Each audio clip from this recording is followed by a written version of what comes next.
السلام علیکم۔ آج کی ویڈیو بہت اہم ہے کیونکہ آپ کے ایک سوال کا جواب میں دے رہا ہوں کہ آیت الکرسی میں کرسی کیا ہے؟ اکثر لوگ سوال پوچھتے ہیں اور کرسی کو سمجھتے ہیں کہ وہی کرسی ہے جو جس کو ہم عام طور پہ چیئر کہہ سکتے ہیں۔ تو آج کی اس ویڈیو میں آپ کو بتانے جا رہا ہوں، ویڈیو بہت کم بناتا ہوں لیکن آپ کا سوال اس طرح کا تھا، اس لیے میں نے سوچا کہ اس پر ویڈیو بنانی چاہیے۔ چلیے ہم ویڈیو شروع کرتے ہیں۔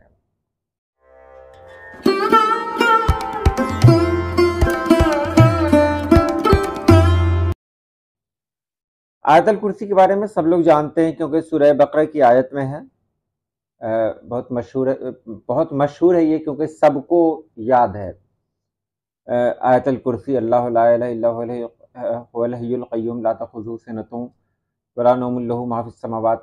یہ سب جو ہے اس میں ایک لفظ آتا ہے کرسی۔ یہ کرسی کیا ہے؟ کیا یہ کرسی وہ کرسی ہے جس کا استعمال ہم بیٹھنے میں کرتے ہیں؟ یہی سب آج ہم لوگ جاننے والے ہیں۔ تو جان لیں کہ آیت الکرسی میں جو کرسی کا استعمال ہوا اس کا معنی کیا، پہلے دیکھیے یہاں پر دیا گیا ہے، اس کی کرسی نے آسمانوں اور زمین کو گھیر رکھا ہے، ان کی حفاظت اسے کوئی تکلیف نہیں دیتی اور وہ بلند مرتبہ اور عظیم ہے۔ مطلب یہاں میں صرف یہی کہنے جا رہا ہوں کہ اس کی کرسی نے آسمانوں اور زمین کو گھیر رکھا ہے، بس۔ اب یہ کرسی کیا ہے؟ تو کرسی کا مفہوم ہم لوگ پہلے جانتے ہیں۔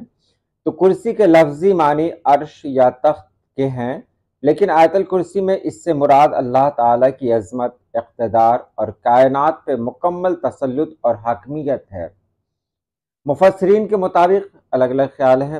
دیکھیے یہاں پر لغوی معنی کیا ہے؟ کرسی سے مراد کوئی مادی تخت یا نشیمن نہیں، یعنی جو کرسی ہم سمجھتے ہیں یہ وہ کرسی نہیں ہے، بلکہ یہ اللہ کی سلطنت، اختیار اور حاکمیت کی علامت ہے۔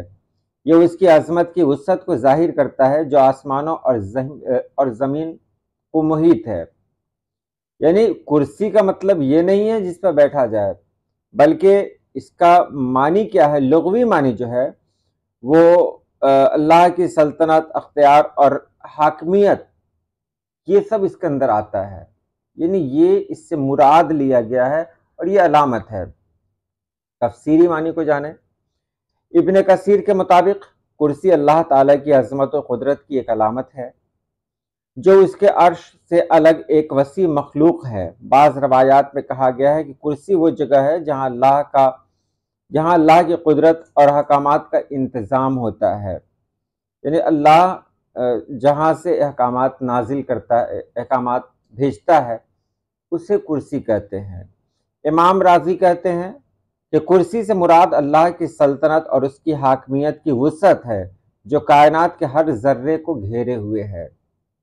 اب حدیث کی روشنی میں جانیں۔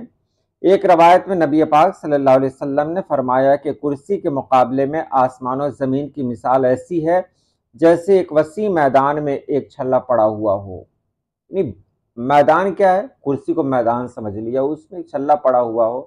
یہ مطلب جو ہماری کائنات ہے اس کے بارے میں کہا، یعنی آسمان اور زمین کے بارے میں کہا۔